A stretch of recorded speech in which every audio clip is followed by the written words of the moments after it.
Am I the a-hole if I tell my mom that my dad asked if I could be a surrogate for him and his new wife? My 26 female, dad 56 male, has been trying to have a child with his new wife 40 female for going on 2 years. They are attempting IVF but aren't having luck. They told me this in confidence and asked if I could keep the fact that they are trying for a baby to myself, which I have done. No problem. Recently, my dad called saying he had something he had been planning to ask me for a while. He asked if things with IVF don't work out, if I would be willing to be a possible surrogate, with donor DNA for both of them. I was shocked, and to be honest, slightly disgusted by the idea. For some background, my father and I don't have the best relationship. My parents are divorced, and he was an alcoholic up until I went to college. We went 3 years without speaking to each other because of an argument. We only started speaking again 3 years ago. All of this makes the fact that he asked so shocking. When he asked, I gave an awkward chuckle, told him, I don't even know if I ever want to physically have a child myself. And if I do, I would probably use surrogacy myself if I could, you know? He was audibly disappointed when he responded with, No, I don't know. There was an awkward pause and I said, Yeah, well, sorry, but I love you. And we hung up. I was so shocked I thought I had entered a twilight zone and started to feel nauseous. I was going to keep this to myself, but I don't think I can. I want to tell my mom, 60 female. We have a very close relationship and constantly tell each other everything. Even if this is the end of that conversation, the fact that my dad felt comfortable asking me is weirding me out. I'm slightly concerned she might attempt to off him. I would like her to put the fear of God into him so he never considers even thinking of me and surrogacy in the same sentence ever again. My dad is a selfish person. I know he didn't consider the ramifications of what being pregnant and having a child would have on me at all, even if I would not be involved with raising it. I know part of me why he asked is because he was hoping to save the money a surrogacy agency will cost. It's grossing me out that he had to have thought about me being pregnant. It's just grossing me out, and I'd like to talk to my mom about the situation. Am I the a-hole if I talked to her about this after they asked me to keep the fact they are trying to have a child a secret? It would obviously give away the fact that they are trying for a child and she would 100% yell at him, which would give away the fact that I told her. She wouldn't spread it to other people though, and I do feel like he crossed a line asking this question. Now for the top comments. Not the a-hole.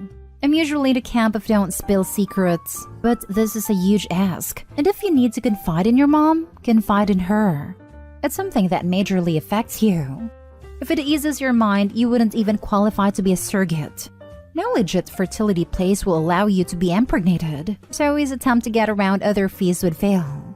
Even the places with the loosest restrictions wouldn't accept a surrogate that has never carried at least one pregnancy to term. It's the most major of requirements. I am too when it comes to secrets, which is why I'm having a difficult time of it. But yeah, the fact that he even asked is majorly affecting me. That does ease my mind. I didn't know that at all. Clearly his time spent thinking about asking me was not spent wisely enough. Thank you for letting me know. Your dad would not have been approved to use you as a surrogate. That is how inappropriate his ask is. It is so inappropriate that I question whether he wants a child. He is sabotaging the process by choosing such an inappropriate path. It is so inappropriate that you must tell your mom or someone. Anyone, so that your loved ones can help you heal from the damage your father is doing to your ideal of love and relationships. This is horrifying.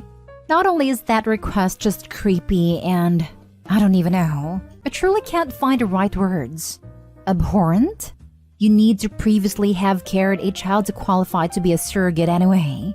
So he has clearly not thought this through or talked to a medical professional about surrogacy in general. And anyone negatively responding to the part where she wants to tell her mom, the heck? She was just requested to birth her own sibling. You think her mother wouldn't put obvious pieces together when the child would be given to her father? Jeez. Not stay home. I shuddered. Actually shuddered. You would not be the a-hole if you told your mom as it's about you, not them. Can you imagine telling people you're carrying your dad's baby? Right? How would I explain that to literally anybody? You couldn't explain it without hearing banjos playing. Next story. Am I the a-hole for telling my former mother-in-law to leave my house? I married my late husband Benji in 2008 and we had a daughter together, now 12. In 2020, when she was 9, he unfortunately passed away. I remarried in 2021 and, to be honest, I'm much happier. My marriage with Benji was actually very rocky, though of course his extended family and my daughter do not know this. We are of course still in touch with Benji's family, particularly my former mother-in-law. Ex-mother-in-law attended my wedding and professed to be happy, but she's always been a bit concerned about preserving her son's memory. For example, she made an impromptu speech at my wedding saying that this was what Benji would have wanted for me and my daughter. Benji was an only child, and my daughter is her only grandchild, so I do understand. And she's not really a bad person, just grieving in my opinion. After Benji's death, she wanted to share more of Benji with my daughter, and my daughter was happy to hear stories and see photos. I found it helpful for her to have that anchor and encouraged it. I myself was not that close to ex-mother-in-law even in Benji's lifetime, so we only spoke sporadically. But the further I've gotten into this relationship, the more strained things have become. Months ago, I invited ex-mother-in-law to stay with us for a few days. But in hindsight, her relationship with my daughter was already shifting, and it shifted much more in the interim. My daughter is definitely pulling away. I think it's a combination of settling in here, feeling increasingly distant from her old life, growing closer to her stepdad, and just becoming a teenager. I also think it's more about her evolving relationship with her father/grief than about ex-mother-in-law herself. Maybe she's also picked up on how much happier I am, but I sort of hope not. But ex-mother-in-law came to visit as planned. It's not gone well. She made a few subtle comments indicating she thinks I'm alienating my daughter from her biological paternal family. Which, to be fair, did move her across the country, and I do encourage her relationship with her new stepdad. But I'm also not trying to erase her dad. On the second day, my daughter said something to her grandmother like, "My parents said I could." She was using it more as a shorthand, but ex-mother-in-law snapped, "He's not your parent," and my daughter was embarrassed. I took her aside and called her out on thinking I was alienating my daughter, and reminded her she was my daughter, and also she was making her own choices. My ex-mother-in-law said my daughter was playing right into my hands, and then suggested that my significant other's closeness with my daughter was somehow suspicious. I flipped out and told her to leave my house. She stomped out, and I just know she's telling the rest of Benji's extended family how terrible and cruel I am. My daughter seemed ambivalent, but my husband thinks I was overly harsh and I should have understood that she was grieving. I feel like it's very hard for me to be unbiased, but I must admit that part of my reason for being upset at my former mother-in-law is because I want her to be happy here and have a good relationship with her stepdad. I mourn Benji too, don't get me wrong, but feel very differently about him to how my daughter feels. If it wasn't for her, I'd make very little effort to keep his memory alive or be in touch with his family at all. Not stay home. You have been very gracious about her need to keep her son's memory alive, but she's crossed a line by trying to prevent your newly blended family from moving forward, trying to prevent your daughter from seeing her stepdad as part of her family, trying to force your now pubescent daughter to stay 9 years old. She wasn't going to be interested in photo albums and repeated stories forever. And finally, suggesting, with no foundation, that your husband's affection for your daughter is somewhat unwholesome. You did the right thing. Yes, honestly, she crossed the line with that insinuation. I get that she's grieving, but that's just unacceptable. Not stay home. This is a pretty clear case of your ex-mother-in-law dismissing your parenting and disrespecting you. It's fine for her to disagree, but ultimately this is your child and not hers, and it sounds like she refused to accept that. Furthermore, the grief is her problem. You can and should be sensitive to a point, but enough is enough. Is enough. Not stay home. She was totally out of line. For me, the "he's not your parent" line was a full-on deal breaker. If I were in your shoes, I absolutely would have clearly and without room for misinterpretation explained to her that if she ever said anything like that to my daughter again, that would be the last time she ever saw her. Sounds to me like you reacted rather tamely and with more poise, and understanding that was necessary. Grief is not an excuse to be an absolute a-hole like your former mother-in-law was. Next story is titled, Am I the a-hole for asking my dad and stepmom what kind of sick joke they are trying to play on me? My mom died, so now I am stuck at my dad's and stepmom's that have siblings all the time. My one request was that they did not make me leave my hometown so that I can be by her grave. I had several relatives offer my dad to let me stay at theirs in my town and then go to his town every other weekend like usual. That way, I could be close to mom, and commute to school would be shorter. He said no, and his wife, who has no parenting rights to me, decided she had a say, and they both forced me to go live there forever. I have been keeping myself busy with school, tennis, and friends to avoid being at my dad's, and to keep myself busy in order to not think about my mom all the time. I have no desire or want to be around their perfect family with no dead main characters, nor do I want to be around people who didn't love my mom or care that she's dead. It was her birthday Sunday, and I had plans to stay in bed. But my dad and stepmom decided to be disrespectful and try and celebrate her birthday with me, and tried to go to her grave with me.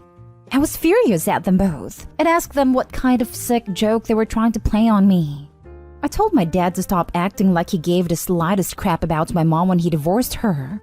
I asked my stepmom what rights she thinks she has to my mom, and asked if she wants to go piss on my mom's grave to show that she is a winner or something.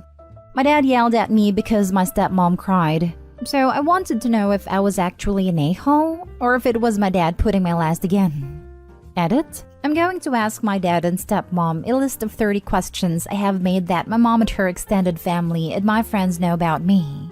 If they can answer, I will be convinced that they do know me and do care about me, and then will believe that they didn't act in order to mock and spite my mom. If they can't answer, it's proof that they don't know me and then don't care about me. If they don't care and love me, how can they possibly respect my mother? If it's the former, I will try harder to work with them. If not, I'll look out for myself. Now for the comments. I kinda need some more information because it seems to me they are trying to support you in your grief and not meant to mock you. Then yeah, you might be an a-hole, albeit an understandable one. Maybe they want you to join their family and help you with the pain of your mom's loss. She has only been dead for 2 months. I already told them that they have nothing to do with my mom because it's not like they did when she was alive. So them doing this was completely against my wishes, and I was blindsided because they know this. You would probably benefit from grief counseling followed by family counseling when you are mentally and emotionally ready. I'm sorry for your loss, OP. I think currently no one is an a-hole. But this is a situation that requires individual therapy, communication, and mutual respect. Opie needs to recognize that although they are messing up a lot, the dad and stepmom are trying to help and support Opie in their grief. The dad and stepmom need to give Opie a little space and let Opie tell or show them what support they actually want. Opie needs therapy to help them process their grief in a healthy way, since it feels like Opie's lashing out at the dad and stepmom for having what Opie wishes they still had. No a-holes here. You sound very young while they're just trying to be there for you. You are also hurting. Please consider therapy. While they are just trying to be there for you. Honestly, Opie doesn't paint it like that at all. Opie sounds like 15 to me, at which point they definitely should have been able to stay with relatives in their hometown and keep up the custody schedule. Remember, you are reading this from the Opie's point of view. It's very clear that these adults are trying to support the grieving child and are making sure they provide a stable home while also giving him access to his mother's grave. Now for the last story. Am I the a-hole for going radio silent on my family after I was told I'm in the wrong for going off on my sister?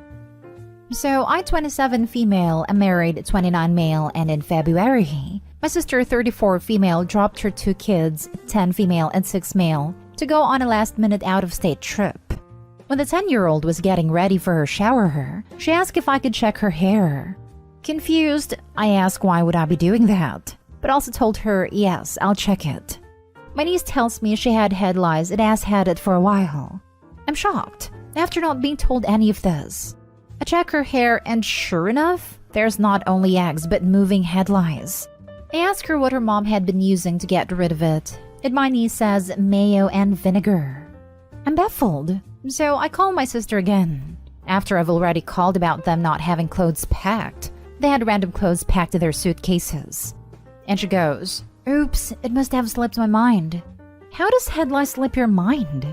Well, I went off on her, called her an irresponsible mother for not putting her kids first. So we haven't spoken much since February. Well, I've texted her a couple times trying to break the ice so things won't be so awkward. I love having my nieces and nephew over and spoiling them. Well, my oldest niece was over this weekend. She lives with my mom and dad, and I didn't have the gas to drive her home last night.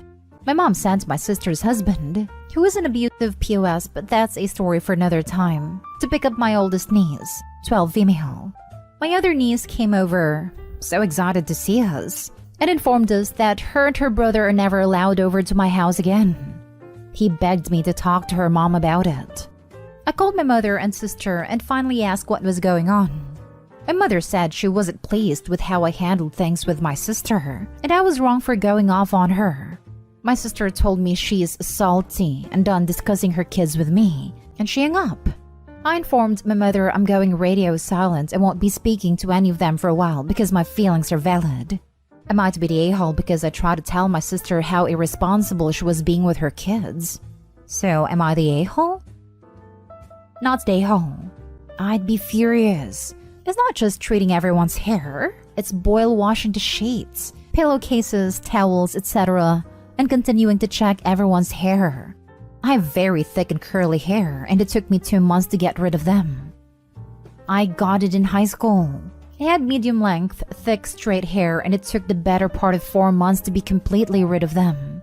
This was multiple treatments, washing the sheets, deep cleaning everything. They are nasty and tenacious. Those poor kids. Mom definitely isn't/wasn't doing enough, especially considering she was throwing live ones on a carpet. Male 28 here. If my sister dropped my niece off at my house and I made such a discovery, all hell would break loose. Oops, must have slipped my mind. Ah yes, because I was born yesterday and I believe in Santa and the Easter Bunny. Give me a break. Not stay home because you were nicer than I would have been by mile. I'm 30 female and I am with you 100%. When I was a kid, I kept getting head lice over and over one summer. I think my cousin must have been bringing it in. Not to be dramatic, but I've been traumatized. Like once when I was living with my in-laws, my niece had scabies and her mom was/is a POS as is, and didn't get it treated for a month. I even tried to put hydrocortisone on it because she was itching so badly and I had no idea what it actually was. My mother-in-law and father-in-law had it bad because she slept in the bed with them. I had let her use my brush once though, and I had it in my scalp. I had a freaking panic attack. But yeah, needless to say, I would have slapped off had I been OP, especially since I have a little girl myself with a very long hair. No OP, you're not a-hole at all. Your sister and mom are though.